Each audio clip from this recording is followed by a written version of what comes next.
প্রথমে আপনারা শ্রমশ্রী প্রকল্পে আবেদন করার জন্য আপনাদেরকে দুটো কাজ একই সঙ্গে করতে হবে।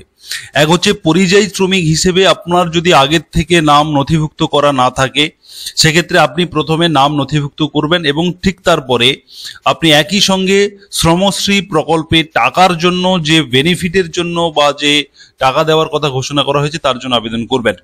যদি আপনারা কম্পিউটার থেকে করেন বা ডেস্কটপ মোডে যদি আপনি করেন সেক্ষেত্রে আপনি কর্মসাথী ps.wb.gov.in এই অফিসিয়াল ওয়েবসাইটটা খুলে নেবেন। আপনারা সামনে পেজ দেখতে পাচ্ছেন। এখান থেকে আপনারা সরাসরি প্রথমে আপনারা যদি এখনো পর্যন্ত যদি কেউ রেজিস্টার না করে থাকেন সেক্ষেত্রে আপনারা প্রথমে সাইন আপ সেকশনে যাবেন, গিয়ে নিজের মোবাইল নাম্বার দিয়ে রেজিস্টারটা করবেন এবং রেজিস্টার হয়ে যাওয়ার পরে আপনাকে লগ ইন করতে হবে। লগ ইন করলে আপনার মোবাইল নাম্বারই আপনার আইডি এবং আপনার ওটিপি দিয়ে আপনি লগ ইন করতে পারবেন। যদি আপনারা মোবাইল অ্যাপস থেকে করেন, মূলত আমি এই ভিডিওতে মোবাইল অ্যাপসের মাধ্যমে আপনি কিভাবে করবেন তার জন্য আপনারা ক্লিক হেয়ার টু ডাউনলোড অপশনে ক্লিক করলে আপনি শ্রমশ্রী মোবাইল অ্যাপ আপনি ডাউনলোড করতে পারবেন আপনার মোবাইলে। ডাউনলোড করে নেওয়ার পরে সেটাকে ইনস্টল করবেন, আপনারা এগুলো জানেন। ইনস্টল করে নিয়ে তারপরে আপনি যেভাবে আবেদন করবেন তার প্রসেস এবারে আমি আপনাদেরকে দেখাচ্ছি। প্রথমে আপনারা শ্রমশ্রী যে অ্যাপস রয়েছে সেই অ্যাপসটি আপনারা ওপেন করবেন। কিভাবে এই অ্যাপসটি ইনস্টল করবেন তার প্রসেস আমি আগে বলে দিয়েছি যে ভার্সন চেঞ্জ হয়েছে। আপনারা প্রথমে অ্যাপসটি ওপেন করে নেবেন এবং এখানে কিছু গাইডলাইন রয়েছে যেটা আপনারা পড়ে নেবেন। যেটা 1 নম্বরে বলা হচ্ছে যে কর্মসাথী পোর্টালে যদি আপনার নাম রেজিস্টার না থাকে তাহলে আপনাকে প্রথমে রেজিস্টার বাটন চেপে আপনাকে প্রথমে রেজিস্টার করতে হবে। আমি সেটা দেখিয়ে দেব। আর যাদের রেজিস্টার হয়ে আছে আপনারা লগ ইন করবেন, এই কথাটা মূলত বলা হচ্ছে। এবারে আপনি কন্টিনিউ অপশানে ক্লিক করুন। দেখুন এই ওপরে লগ ইন কথাটা লেখা রয়েছে, এখানে লগ ইন লেখা রয়েছে ওপরটাতে এবং নিচে দেখুন রেজিস্টার লেখা রয়েছে। অতএব যারা কর্মসাথী পোর্টালের নাম নথিভুক্ত এখনো পর্যন্ত করেননি আপনি একজন পরিযায়ী শ্রমিক হিসাবে, তাহলে আপনি প্রথমে রেজিস্টার অপশন থেকে আপনি রেজিস্টার করবেন। যদি আপনার রেজিস্ট্রেশন হয়ে থাকে আগের থেকে তাহলে আপনি এখানে লগ ইন করবেন। আমি আপনাদেরকে প্রথমে রেজিস্টার অপশনটা একটু দেখিয়ে দিই। রেজিস্টারে ক্লিক করলাম। প্রথমে হচ্ছে একটি মোবাইল নাম্বার চাওয়া হচ্ছে। এখানে আপনি প্রথমে আপনার মোবাইল নাম্বারটি দেবেন, দিয়ে জেনারেট ওটিপিতে ক্লিক করবেন। এখানে জেনারেট ওটিপি রয়েছে। জেনারেট ওটিপিতে ক্লিক করলে আপনার মোবাইলে 4 সংখ্যার ওটিপি আসবে, সেটা আপনি এখানে এন্টার ওটিপির ঘরে ক্লিক করে ভ্যালিডেট ওটিপি করবেন। যদি আপনি ঠিকঠাক ওটিপি এন্টার করেন সেখানে নিচে আপনার সাবমিট অপশন আসবে। এইভাবে আপনি আপনার রেজিস্টারটা করে নিতে পারবেন এবং রেজিস্টার হয়ে যাওয়ার পরে আপনার মোবাইল নাম্বারটি হয়ে যাবে আপনার লগ ইন আইডি। এবারে আমি আপনাদেরকে যেটা দেখাবো যে আপনার এই রেজিস্টার হয়ে যাওয়ার পরে এই লগ ইন সেকশনে চলে আসবেন। মোবাইল নাম্বার দিয়ে জেনারেট ওটিপি করলাম। 30 সেকেন্ডের মধ্যে ওটিপিটি আমাকে সাবমিট করতে হবে। এখানে ওটিপি হচ্ছে 989878।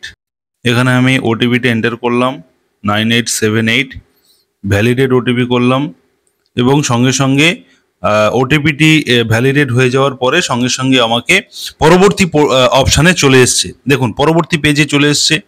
এখানে বলা হচ্ছে যে কর্মসাথী পরিযায়ী শ্রমিক পোর্টালে পরিযায়ী শ্রমিক হিসেবে নাম নথিভুক্ত করার জন্য নিম্নলিখিত তথ্যগুলি প্রদান করুন। এখানে আমার নাম লিখলাম, মোবাইল নম্বর লিখলাম। এমার্জেন্সি মোবাইল নাম্বার যদি থাকে সেটা স্টার দেওয়া রয়েছে মানে ম্যান্ডেটরি। এখানে আমি আরেকটি মোবাইল নম্বর দিয়ে দিচ্ছি। দেওয়ার পরে এখানে আমি অভিভাবক হিসেবে হাজব্যান্ডের নাম সিলেক্ট করে হাজব্যান্ডের নাম লিখেছি।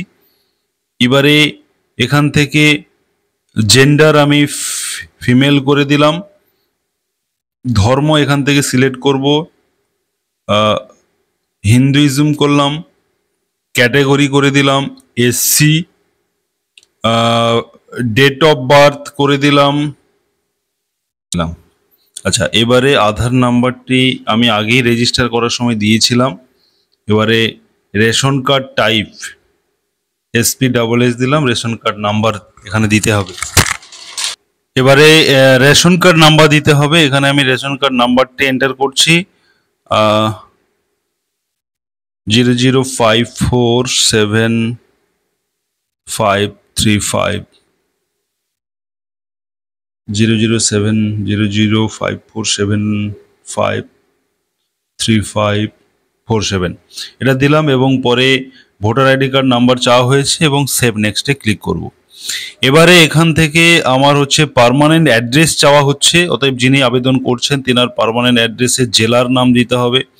আমি এখানে সাউথ 24 করে দিলাম, মহকুমা দিয়ে দিলাম কাকদ্বীপ, ব্লকে সিলেক্ট করলাম, ব্লক এখান থেকে সাগর নিলাম এবং গ্রাম পঞ্চায়েত এখান থেকে মুড়িগঙ্গা 2 করলাম, থানা করে দিলাম সাগর থানা, নিচের দিকে থাকে সাগর থানা, পিনকোড দিয়ে দিলাম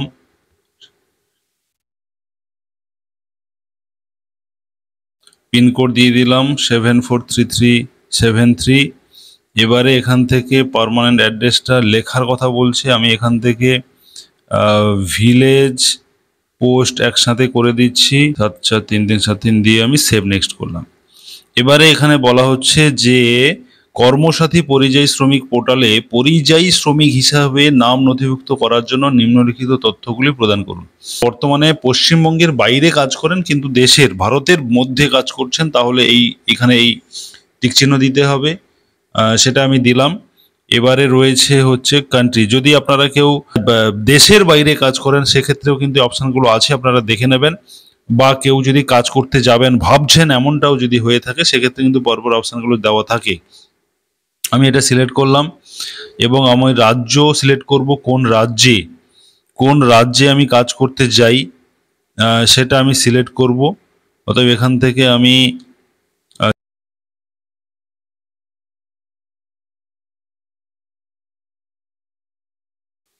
কেরলিয়া থানা সিলেক্ট করলাম, করে এখানে বলা হচ্ছে যে বর্তমানে ভারতের বাইরে কর্মরত আবেদনকারীর জন্য, ভারতের বাইরে না, এখানে সিলেক্ট এই অপশানগুলো রয়েছে বীর দাগে, মানে এখান থেকে আপনি 1 নম্বর সিলেক্ট করেছিলেন, সেক্ষেত্রে আমি এখানে 1 নম্বর সিলেক্ট করেছি যেহেতু আমি পশ্চিমবঙ্গের বাইরে করি, বিদেশে নয়। এবং পরে রয়েছে যে বিদেশে কাজ করেন কিনা, আমি এটা সিলেক্ট করব না, এবারে আমি সেভ নেক্সট করে দেবো। দেওয়ার পরে এবারে দেখুন বলা হচ্ছে যে সিলেক্ট ওয়ার্ক টাইপ, আপনি কি ধরনের কাজ করেন সেটা এখান থেকে আপনাকে সিলেক্ট করে নিতে হবে। সেলফ এমপ্লয়েড বলে সিলেক্ট করলাম যে আমি ওখানে গিয়ে নিজেই নিজের ব্যবসামূলক কাজ করি এবং এই কাজটা আপনি কবে থেকে করছেন, আমি এখান থেকে ডেট দিলাম নভেম্বর থেকে করে দিচ্ছি, হ্যাঁ 15 নভেম্বর করে দিলাম।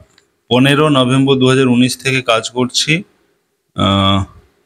আনুমানিক দৈনিক মজুরি, কত টাকা মজুরিতে আপনি কাজ করেন সেটা আনুমানিক আমি 800 টাকা মজুরিতে কাজ করি। এমপাওয়ার্ড বাই সেলফ, কোনো এজেন্সির দ্বারা কিনা, সেক্ষেত্রে আমি সেলফ করে দিলাম। এবারে এমপ্লয়ারের নেম কিছু নেই, এটা ফাঁকাই থাকবে, কারণ আমি যেহেতু সেলফ করে দিয়েছি যে আমি নিজেই নিজের কাজ করি, অর্থাৎ নিজের কোনো ব্যবসা সূত্রে বা কিছু আমি কারোর কোনো এজেন্সির মাধ্যমে করি না, সেক্ষেত্রে আমি সেলফ করে দিলাম। দিয়ে এবারে আমি সেভ নেক্সট করছি। এবারে কিছু ডিক্লারেশনে বলা হচ্ছে যে কর্মসাথী পরিযায়ী শ্রমিক পোর্টালে পরিযায়ী শ্রমিক হিসেবে নাম নথিভুক্ত করার জন্য নিম্নলিখিত তথ্যগুলি প্রদান। অতএব এখান থেকে আমি এখানে চেকবক্সে ক্লিক করলাম, করুন। এবারে আমি সেভ নেক্সটে ক্লিক করলাম।